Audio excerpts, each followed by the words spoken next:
वालेकुम जी। इस वक्त हम मौजूद हैं department of fibre and textile technology, university of agriculture Faisalabad. यहाँ हमें बहुत ही मुनफरद चीज़ मिली है। ये आप देख सकते हैं जीन्स की पैंट है और ये टोटली बनाना से तैयार की गई है और बनाना प्लांट से। आए इसके बारे में जानते हैं। अस्सलाम वालेकुम, my name is Mohammad Hamza Nadeem. I am from department of fibre and textile technology, university of agriculture Faisalabad. जी अस्सलाम वालेकुम, मेरा नाम Mohammad Azhar. I am from department of fibre and textile technology, university of agriculture Faisalabad. जी हम ये देखते हैं आपने ये पैंट तैयार की है जीन्स की और ये बनाना से तैयार की गई है। इसके बारे में बताएं ये कैसे तैयार की गई है। बेसिकली ये डिफरेंट प्रोसेस से गुजरने के बाद ये भी हमारे पास फाइनल प्रोडक्ट है। तो हर कोई नतीजे पे देखता है, जो सा पीछे प्रोसेस है वो कोई देखता है। तो आए हम आपको प्रोसेस दिखाते हैं। बिल्कुल। बेसिकली जो सा हमारे पास इस सब प्रोजेक्ट का मकसद था, क्योंकि लाइक सिंध में बहुत मिलियन टन ऑफ बनाना का जो सा स्टैम्प है वो वेस्ट हो रहा है। वेस्ट किस तरह हो रहा है बनाना का, ये है कि अगर आपने एक बनाना की फ़सल लगाई हुई है तो बनाने के एक फ़सल के बाद बनाना का स्टैम्प ज़ाया, क्योंकि फ़सल के बाद एक ही फ़सल देता है पूरे साल में, ज़िंदगी में एक फ़सल देता है, उसके बाद ज़ाया।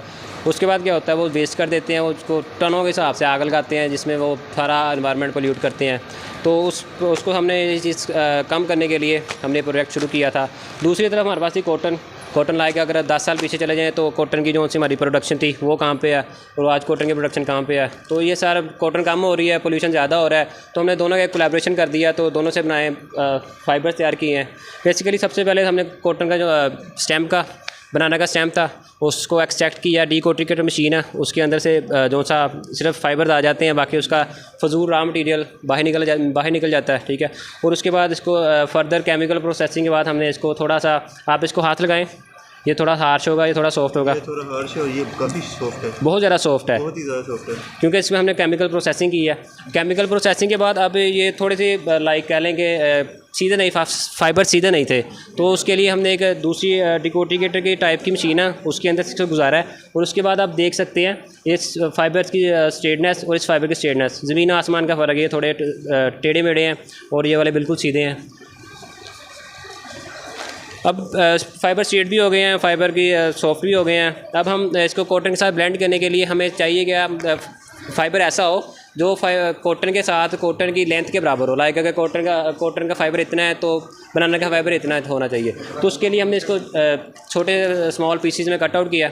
लाइक कॉटन की जो सी है लेंथ के बराबर इसको कट आउट किया। उसके बाद हमारा नेक्स्ट ये था कि हमें मसला आ रहा था लाइक इसके कलर में, आप इसका कलर देख सकते हैं। हम इसको कॉटन के साथ ब्लेंड करेंगे तो वो एक अजीब ही शेड देगा। तो उसके लिए हमने इसको फिर बनाना को ब्लीच किया। ब्लीच करने के बाद आप देख सकते हैं कितना खूबसूरत, दिखने में कितना प्यारा बनाना नज़र आ रहा है, बनाना फाइबर। आप देख सकते हैं ये कहाँ बनाना का स्टैम्प, अगर आपने लाइक अगर कभी बनाना देखा उसके बाद ये फाइनल प्रोडक्ट है बनाना फाइबर्स की। इसके बाद हमने एक स्पिनिंग मिल है शिज़ा टेक्सटाइल मिल शेखपुरा में, हमने उनके साथ कोलैबोरेशन किया। तो उनके साथ मिलके हमने इस वाली कोन में आप देख सकते हैं इसमें 80% हमारे पास कॉटन है और 20% इसमें हमारे पास बनाना है। ठीक है, 20% बनाना है। तो इस वाली में हमारे पास 30% बनाना है और इस वाली 70% कॉटन है। अच्छा, ये जो कॉटन है ये सिंथेटिक है कि नेचुरल? भाई मैं उसी तरफ आ रहा हूँ। बेसिकली क्यों सी हमारे पास कॉटन है, कॉटन हमारा सेलुलोजिक मटेरियल है और ये नेचुरल मटेरियल है। ये स्किन फ्रेंडली कह लें, लेकिन जो सा सिंथेटिक मटेरियल है वो आप स्किन फ्रेंडली नहीं है। लाइक किसी बंदे को एलर्जी है, वो उस एलर्जी को ज़्यादा अब मतलब उसे हाईलाइट करता है, तो उसके लिए लाइक मेडिकल यूज़ के लिए आप उसको यूज़ नहीं कर सकते।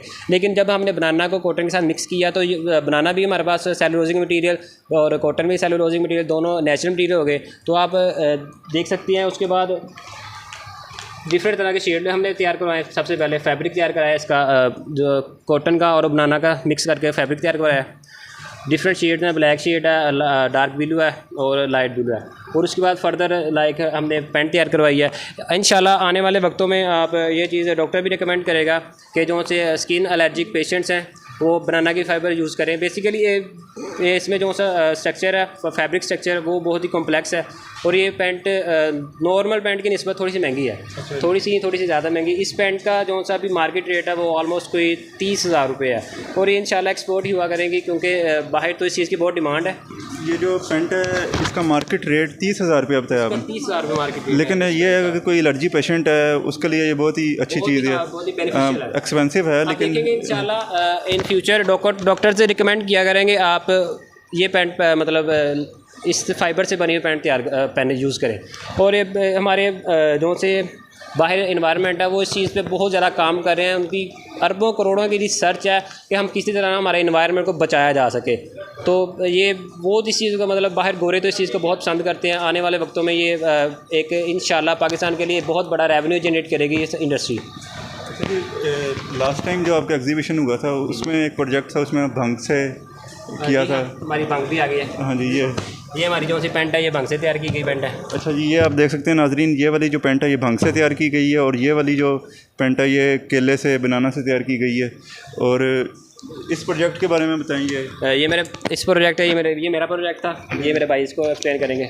इसमें भी ऐसे ही है जैसे कि वो भाई ने बताया, ये ना हेम्प का प्लांट होता है, तो ये केपीके में बहुत ज़्यादा खुद ब खुद उगाता है। इसमें कोई ख़र्चा आपको करना नहीं पड़ता, फर्टिलाइज़र। हाँ, तो बेसिकली ये ना पाकिस्तान में अवेयरनेस की ज़रूरत है। ये इधर बैन है, उगाया नहीं जाता क्योंकि इससे भंग भी बनती है जो नशे वाला अंसर होता है उसमें। बेसिकली जो सा ये हमारा फाइबर्स लिए गए ना, इसमें टॉक्सिसिटी ज़ीरो लेवल है। लाइक इसमें नशा है ही नहीं है। जो सी इस वाले लाइक हमने हमारी पीपीजी डिपार्टमेंट है उनके साथ कोलैबोरेशन करके हमने ऐसा बीज तैयार करवाया था जो इसको ज़ीरो कर दिया। इसके साथ कोई मतलब किसी तरह का नशा नहीं आपको होगा। एडिक्टिव फैक्टर आपने वो बिल्कुल ही ख़त्म कर दिया। ज़ीरो से अगर आप नीचे लेकर जाएँ तो वो भी गलत बात नहीं होगी, क्योंकि इसका प्लांट जो है ना वो फ्लावरिंग स्टेज पे जाता ही नहीं है। फ्लावर से वो चीज़ पैदा होती है, लेकिन वो फ्लावरिंग स्टेज से पहले ही इससे फाइबर निकाल लिए जाते हैं स्टेम से। ठीक है ना, इसके स्टेम से जो फाइबर निकालते हैं वही प्रोसेस, केमिकल प्रोसेस, सॉफ्ट करके ब्लीच करके फिर एंड पे हम बनाना के साथ मिक्स करके इसको फैब्रिक में कन्वर्ट करते हैं यहाँ। अच्छा जी, अगर फार्मर्स जिन्होंने बनाना ग्रो किया हुआ है वो कोलैबोरेशन करना चाहिए इंडस्ट्री से, वो मटेरियल प्रोवाइड करना चाहिए इंडस्ट्री से, उसका क्या तरीक़ाकार है? वही हम एक रास्ता मिडल मैन तलाश कर रहे हैं क्योंकि सिंध में ये बहुत वेस्ट हो रहा है। तो इंशाल्लाह एक कोई अच्छा इन्वेस्टर जो सिंध में इस चीज़ की बड़े लेवल पे कोई इंडस्ट्री लगाए, तो ताकि हम उधर से बनाना लेकर आएँ और इधर कॉटन है तो दोनों को मिक्स करके एक दरमियानी रास्ता तैयार करके कोई अच्छा प्रोडक्ट तैयार करें। क्योंकि एक बार जब वो बनाना हार्वेस्ट कर लेते हैं वो वाला स्टेम तो वेस्ट हो जाता है। बिल्कुल वेस्ट हो जाता है। तो दूसरा मेरा क्वेश्चन, अभी 20% इसमें बनाना का यूज़ हो रहा है, कोशिश कर रहे हैं कि इन फ्यूचर इसको इंक्रीज़ की जाए। क्योंकि दिन ब दिन कॉटन की उनकी प्रोडक्शन वो कम हो रही है क्योंकि अभी आप देख सकते हैं अभी हमारे जो से अभी मैं क्या कहूँ, हमारी कुछ हुकूमतों की नाहली कह लो इसे, कॉटन की तरफ ध्यान नहीं दे रहे क्योंकि ये बेसिकली बैकबोन है। टेक्सटाइल सेक्टर पाकिस्तान का बैकबोन है। अभी इंडस्ट्रीज़ यहाँ से फ्लक्चुएट हो रही हैं, निकल रही हैं, यहाँ से जाके बांग्लादेश जा रही हैं, इंडिया जा रही, शिफ्ट हो रही हैं। वजह क्या है? एनर्जी क्राइसिस वजह है और लेबर मसला है क्योंकि महंगाई इतनी ज़्यादा हो गई है, लेबर बहुत ज़्यादा महंगी हो गई है। तो नाज़रीन, जैसा कि इन्होंने बताया क्राइसिस आया है टेक्सटाइल इंडस्ट्री में, लेकिन इसमें भी हमारा department of fibre and textile technology UF आराम से नहीं बैठा, कोई ना कोई ऐसे सोल्यूशन निकाल रहा है कि किसी तरह मुल्क को इस क्राइसिस से निकाला जाए और इसका कोई अल्टरनेट लाया जाए। और इस पर ये दिन रात मेहनत कर रहे हैं। ये हमारे स्टूडेंट्स हैं, साइंटिस्ट हैं, और अक्सर लोग क्वेश्चन करते हैं कि यूनिवर्सिटी कर क्या रही है। देखें, ये एफर्ट कर रही है और ये बहुत ही अच्छा एक इनिशिएटिव है कि भंग को और केले को एज आ अल्टरनेट यूज़ किया जा रहा है कॉटन को। अभी आप देख सकते हैं 20% बनाना को यूज़ किया गया, लेकिन इस वक्त रिसर्च की जा रही है कि फ्यूचर में बनाना की जो परसेंटेज है इसको इंक्रीज़ किया जाए। और ये बहुत ही अच्छा है। एक सीसल प्लांट था, उसमें भी तकरीबन ऐसे ही काम किया जी गया। हाँ, सीसल पे भी काम हुआ है। तो सीसल की हमने रोप भी तैयार की थी, सीसल की हमने बोरी भी तैयार की थी, क्योंकि आप देख सकते हैं सीसल हम कहाँ से इंपोर्ट करते हैं? बांग्लादेश से। अब कितना रेवेन्यू जनरेट करके हम बांग्लादेश भेज रहे हैं, तो हम क्यों ना वो खुद जनरेट करें और अपने मुल्क को तरक्की की तरफ लेकर जाएँ। तो सीसल पे भी काम कर रहे हैं। सीसल बनाना और ये भंग, इसके अलावा भी कोई प्लांट्स हैं जिन पे लाइक काफ़ी रैमी है और इसके अलावा कुछ और प्लांट्स भी हैं, सिर्फ ये नहीं है। तो बेसिकली ये हमारे पास वेस्ट थे, इस वजह से तो हमने इन पर रिसर्च की और इन पर काम शुरू कर दिया। चलो जी, थैंक यू वेरी मच। हम इंशाल्लाह अपडेट्स आपके साथ शेयर करते रहेंगे इस टॉपिक में। शुक्रिया जी। Thank you.